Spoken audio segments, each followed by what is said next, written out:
Attention, nous continuons maintenant, si vous le voulez bien, sur l'antenne d'M6 et exclusivement sur l'antenne d'M6. Et nous retrouvons un couple que vous avez vu hier sur l'antenne d'M6. Il a acheté une voiture de collection. Et alors, quand il est arrivé, on a vu les images, peut-être vont-elles rediffuser, la catastrophe intégrale. Il y avait des différences énormes entre les photos de l'annonce et le résultat final. Il faut savoir que c'est une voiture qui était importée des États-Unis, donc ils ne l'avaient pas vue avant l'achat et ils ont quand même pourtant payé plus de 20 000 € pour ce véhicule. Alors, Maître de Caumont, j'aimerais juste, j'espère qu'on va pouvoir revoir les images de la colonne de direction, puisque Maître de Caumont est l'avocat spécial. Regardez, là, à droite, sur votre écran à droite. Regardez un petit peu. Donc, vous qui êtes un grand spécialiste voiture, il a payé ça dans une rénovation absolument extraordinaire, apparemment. Oui. Et c'est la cata absolue. Alors, il s'est passé pas mal de choses. Maintenant, nous avons lancé un appel à M. Doumenel, le patron de la société d'importation de voitures américaine, qui serait en ligne avec nous. Vous m'entendez ? Oui, bonjour. Alors, bonjour monsieur. Monsieur, j'ai pas beaucoup de temps, je ne vais pas vous mentir, on a 2 minutes et pas une de plus. Qu'est-ce que vous pouvez leur dire? Parce que nous, on a vu les images de cette voiture, et évidemment, ça ne correspond pas à ce qu'ils attendaient. Qu'en est-il pour vous? Qu'est-ce que vous pouvez faire pour eux? Alors d'abord, bonjour, je me présente. C'est 4h30 du matin à Miami, et j'ai pris le temps de vous appeler.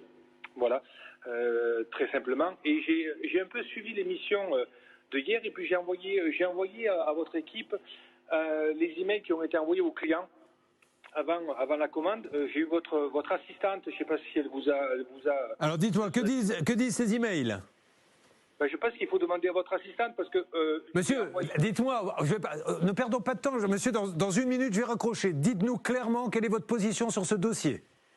Non, mais c'est pas une question de raccrocher, monsieur. Moi, premièrement... Non, monsieur, je ne vais pas raccrocher, je vous dis que je n'ai qu'1 minute 30. Là, ça va s'arrêter puisqu'on est en décrochage. Que faites-vous, vous, le site internet pour ce monsieur?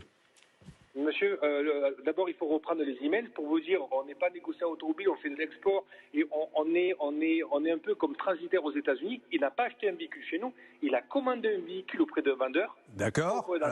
Et alors, il faut remettre le contexte, d'accord? Parce que si vous avez 1 minute, je pense qu'il faut... Non, alors, monsieur, je ne l'ai pas. J'ai besoin que vous répondiez à une question. À qui, et je m'adresse à votre client, à qui avez-vous fait le chèque, s'il vous plaît? J'ai versé à la société de M. Doumenel, la société Mafis. C'est le seul intermédiaire que j'ai eu, et puis il m'a vanté le véhicule et par mail j'ai quand même un écrit qui dit que je ne trouverai pas d'équivalence en France ou en Europe. Okay. Et j'ai également un écrit qui me dit que le véhicule a été contrôlé. Ce que nous dit le client, c'est ce que nous dit ce monsieur, je ne suis qu'un intermédiaire, mais c'est quand même lui qui a touché les sous et c'est à lui qu'on a payé. Maître de Caumont. La jurisprudence de la Cour de cassation est constante sur ce sujet.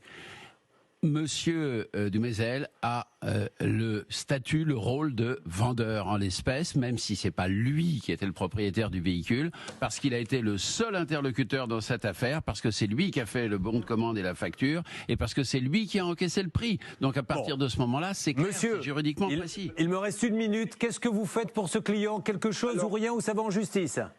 Non, on va remettre le contexte. On va remettre le contexte parce qu'il ne faut pas qu'il y ait une pression. On va être obligé de couper, monsieur. Je suis désolé et je m'adresse à nos amis de la régie. Reprenez-le en antenne dans quelques instants. Comme je le pressentais, on ne peut pas avoir une discussion sur une période. Allez-y, monsieur, allez-y. Tant pis, je vais vous couper. Monsieur, vous parlez. Laissez-moi. Mais vous avez raison, monsieur. C'est pas votre faute à vous, c'est la nôtre. En production, nous n'aurions pas dû faire ça. Allez-y. Mais non, pas du tout. Avec grand plaisir d'aider les clients. Je lui ai envoyé des emails en lui disant qu'on peut l'aider à faire réparer sa voiture. Je lui ai envoyé des emails. Mais pourquoi la réparer, monsieur? Vous lui avez vendu une voiture qui marchait, il n'y a pas à la réparer. Mais monsieur, c'est pas nous, on lui a pas vendu. Il a repéré auprès du vendeur. Il a signé une facture en disant qu'il nous enverrait l'argent. Regardez la facture que j'ai envoyée. Moi, je regarde surtout tous les témoins que j'ai eus. J'en avais 3 hier dans l'émission qui ont eu le même problème, hein, monsieur. Mais je comprends, mais il y a les conditions de... Il y a les conditions de service qu'ils ont signées en disant que l'argent passe pour nos sociétés. Alors, on va faire mieux, monsieur. On va ouvrir une émission spéciale, je ne sais plus comment s'appelle le site. Skilter.com. Skilter.com. Je vais prendre les 5 personnes, ou les 7, parce que maintenant, apparemment, on en aurait 7 ou 9 depuis hier, qui ont tous acheté des voitures dans cet état-là. Et à chacun, vous allez leur dire ce qui se passe. Mais je constate que vous, et quand on va sur Skilter.com, vous n'avez aucune responsabilité derrière. Donc faites attention si vous allez sur ce site-là, puisqu'après ce monsieur, comme il vient de le dire, vous dira je ne suis responsable de rien. Et attendez, je finis parce que je vais dans votre sens, monsieur. Quand on va sur ce site, on est responsable de rien derrière. Or, la Cour de cassation le prouve. Alors, on va organiser ça, monsieur, plus calmement. Là, c'était trop court, c'est ma faute, on n'aurait pas dû le faire. Je vais vous retrouver très rapidement sur l'antenne d'RTL et d'M6. Merci de nous avoir, en tout cas, parlé à 4h du matin. Je suis désolé, nous sommes obligés de retourner maintenant sur RTL. Julien Courbet.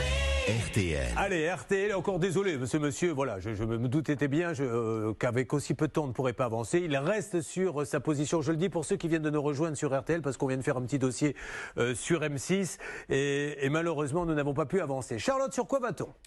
Nous étions sur le cas de Gilbert, alors je pense que c'est en cours d'avancement avec la société. On va aussi revenir et surtout sur ce...